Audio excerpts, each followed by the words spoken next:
Assalamualaikum warahmatullahi wabarakatuh. Kembali lagi dengan saya Tian. Di video sebelumnya sudah kita bahas terkait dengan modal tetap atau capital investment. Nah, sekarang kita akan membahas lebih lanjut terkait dengan biaya produksi atau manufacturing cost. Biaya produksi ini dibagi menjadi 3 komponen: biaya produksi langsung, biaya produksi tidak langsung, dan biaya tetap. Nah, jadi manufacturing cost atau disingkat MC itu sama dengan DMC atau direct manufacturing cost ditambah IMC atau indirect manufacturing cost dan ditambah juga dengan FMC atau fixed manufacturing cost. Nah, sebelum menghitung MC ada beberapa hal yang harus ditetapkan dulu. Yang pertama adalah waktu operasional pabrik, yaitu satuannya mau jam per hari atau juga bisa dikonversi berapa hari dalam 1 tahun, dan juga jumlah shiftnya berapa untuk kita menghitung biaya produksi. Kemudian yang kedua adalah jumlah pegawai. Jumlah pegawainya apakah mengikuti departemen atau jumlah lini produksi yang akan digunakan, dan juga jumlah pegawai di tiap tingkat jabatannya berapa. Yang ketiga adalah semua biaya itu adalah total biaya dalam 1 tahun. Jadi perhitungannya adalah tahunan atau annual. Nah, jadi direct manufacturing cost ini komponen pertama adalah raw material atau biaya bahan baku. Termasuk di situ adalah bahan baku untuk produk utama dan juga bahan baku untuk utilitas kalau diperlukan. Yang kedua adalah operating labor. Jadi total gaji karyawan selama 1 tahun untuk semua jenjang jabatan. Untuk memudahkan dalam menghitung, maka kita buat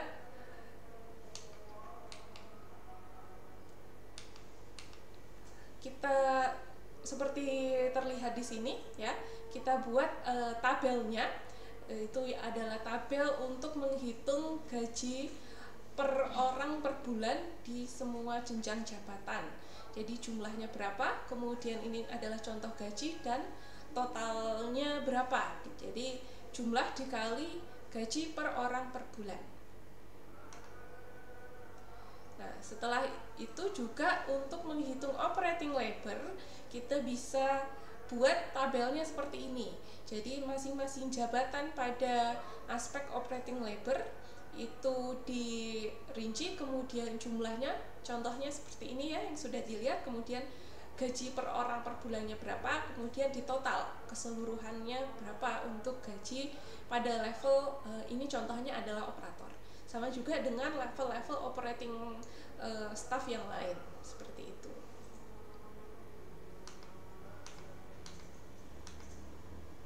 Nah, komponen yang ketiga dalam direct manufacturing cost adalah supervision atau biaya supervisi, yaitu biaya untuk penggajian pengawas berkisar 15% dari total biaya gaji.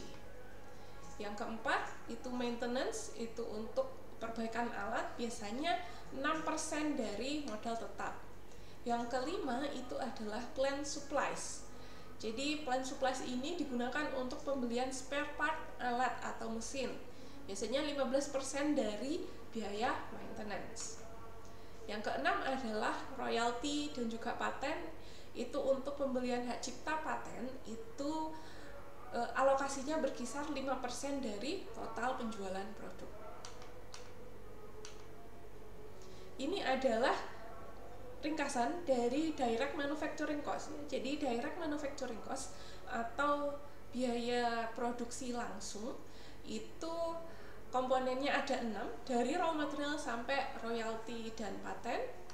Kemudian di total untuk mendapatkan DMC atau nilai direct manufacturing cost. Ya, sudah kita dapatkan komponen manufacturing cost yang pertama yaitu DMC.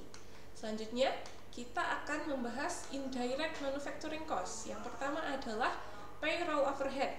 yaitu biaya kredit untuk penggajian berkisar 15% dari operating labor. Yang kedua adalah biaya laboratorium, itu untuk operasional lab berkisar 10% dari operating labor. Yang ketiga adalah plant overhead, jadi biaya overhead, biaya kredit untuk pemeliharaan alat berkisar 50% dari operating labor. Yang keempat adalah packaging and shipping, itu biaya pengemasan dan pengiriman produk, kisarannya adalah 3% dari sales atau penjualan. Ya, ini adalah ringkasan dari indirect manufacturing cost. Jadi kalau kita ringkas, indirect manufacturing cost terdiri dari 4 komponen, dari payroll overhead sampai packaging and shipping. Nah, kemudian di total sudah kita dapatkan IMC atau indirect manufacturing cost. Jadi sudah ada 2 komponen dalam MC. Selanjutnya kita akan bahas FMC atau fixed manufacturing cost. Fixed manufacturing cost atau biaya produksi tetap itu terdiri dari beberapa komponen. Yang pertama adalah depresiasi, yaitu biaya penyusunan alat berkisar antara 10% dari modal tetap.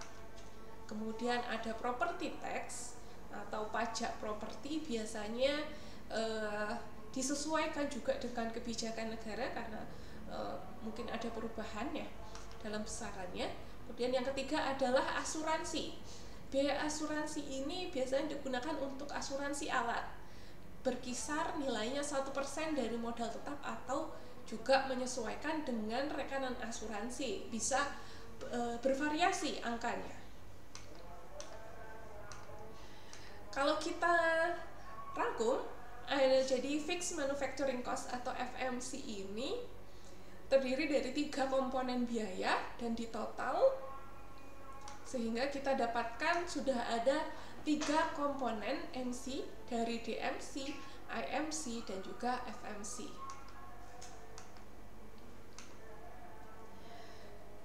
Ya, selanjutnya setelah kita menghitung modal, kemudian biaya produksi, kita tentukan juga pengeluaran umum atau general loss atau general expense. Yang termasuk dalam pengeluaran umum ini itu adalah biaya-biaya di luar produksi. Pertama contohnya administrasi. Jadi nilainya sekitar 3% dari sales. Kemudian ada biaya promosi berkisar 3% dari sales. Kemudian ada biaya R&D atau riset. Nilainya sekitar 3% dari sales, dan juga keuangan. Biasanya untuk cicilan kredit modal tetap dan kerja. Jadi ketika kita pengadaan modal tetap dan modal kerjanya itu adalah dari kredit bank, maka biaya cicilannya kita masukkan dalam general expense. Menyesuaikan juga suku bunga bank dan juga tenor pembayaran kreditnya berapa lama. Kalau dirangkum dalam satu tabel, maka general expense terdiri dari administrasi, promosi, riset, dan juga finance atau keuangan. Ya, sudah kita bahas ya keseluruhan dari modal tetap, biaya produksi, modal kerja, sampai pengeluaran umum. Kalau kemudian di total, maka ada istilah total capital investment. Ya, kalau kita rangkum lagi, total capital investment itu terdiri dari fixed capital atau modal tetap ditambah dengan working capital atau modal kerja.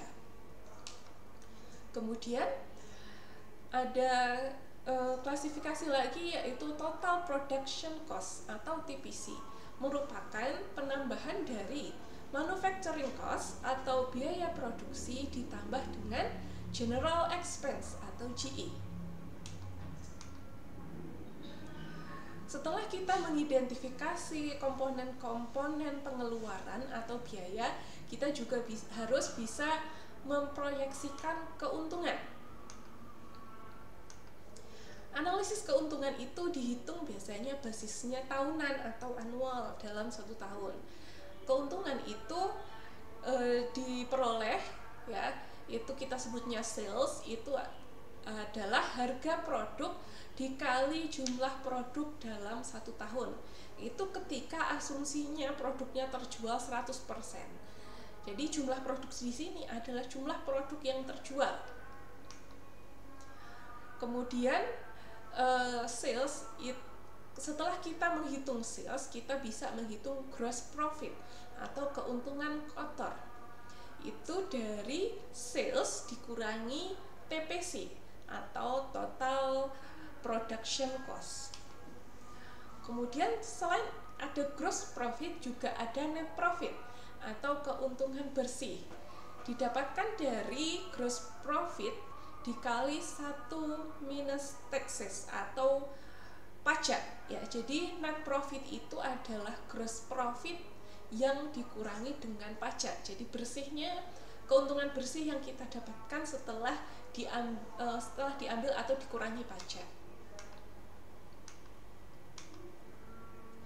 Nah, untuk menghitung analisis kelayakan dari pabrik yang akan kita dirikan, ada beberapa parameter. Yang pertama adalah ROI atau Return on Investment. Yang kedua adalah Payout Time atau BOT atau waktu pengembalian modal. Selanjutnya adalah Break Even Point atau BEP. Kemudian ada Shutdown Point atau SDP, dan juga terakhir adalah Net Present Value atau NPV. Yang pertama, untuk Return on Investment itu merupakan parameter untuk mengetahui kecepatan pengembalian modal yang diambil dari net profit atau keuntungan bersih. Jadi ROI ini dihitung dari net profit dibagi dengan fixed cost atau modal tetap. Yang kedua adalah payout time. Payout time merupakan jangka waktu pengembalian investasi atau modal berdasarkan keuntungan perusahaan dengan mempertimbangkan depresiasi.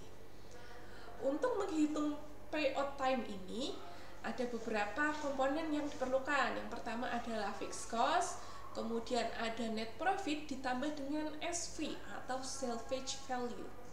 Apa itu salvage value? SV adalah harga jual alat bekas di akhir masa pakai. Biasanya nilainya berkisar 10% dari FC atau fixed cost. Jadi POT itu dihitung dari FC dibagi net profit ditambah dengan salvage value. Yang ketiga adalah break even point atau BEP, merupakan titik perpotongan antara garis sales dengan total cost.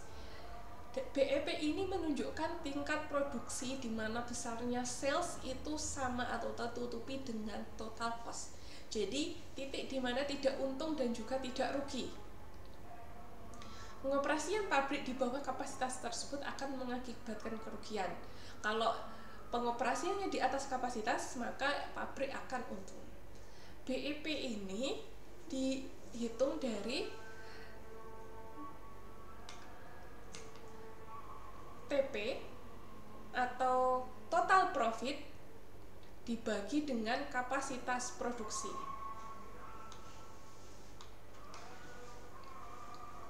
Yang ketiga adalah shutdown point atau SDP.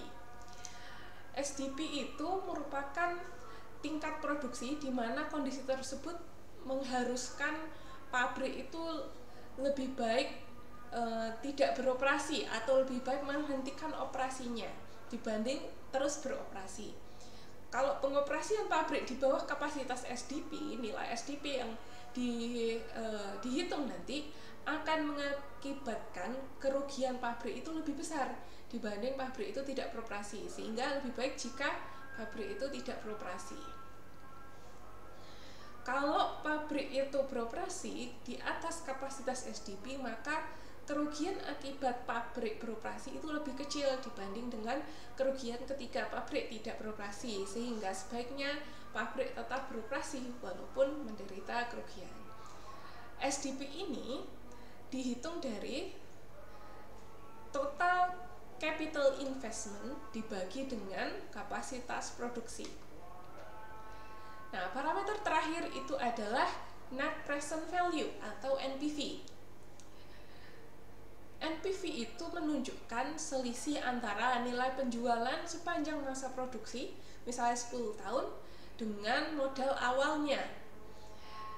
Komponen-komponen yang ada pada NPV itu adalah biaya awal atau fixed cost, kemudian kita juga harus mengidentifikasi pendapatan per tahun atau sales, kemudian pengeluaran per tahun atau working capital, dan juga pendapatan akhir masa produksi atau salvage value atau SV.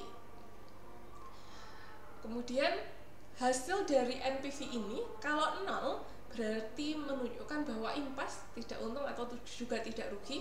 Kalau nilainya lebih dari 0 berarti untung, kalau nilainya kurang dari 0 berarti rugi.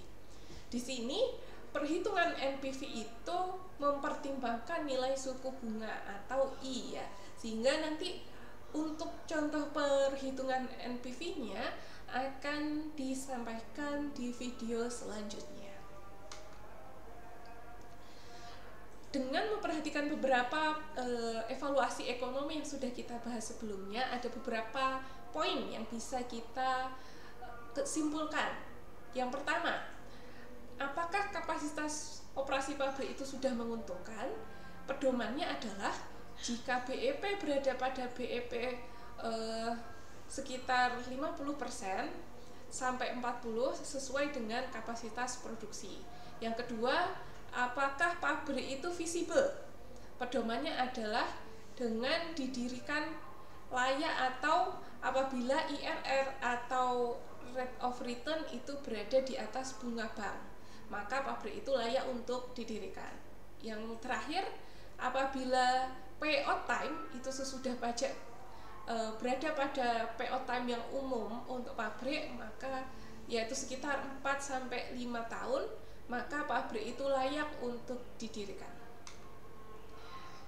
Sekian dari materi kita kali ini. Apabila ada yang masih belum jelas, bisa ditanyakan melalui kolom discussion di akun Spada masing-masing mahasiswa. Selamat belajar.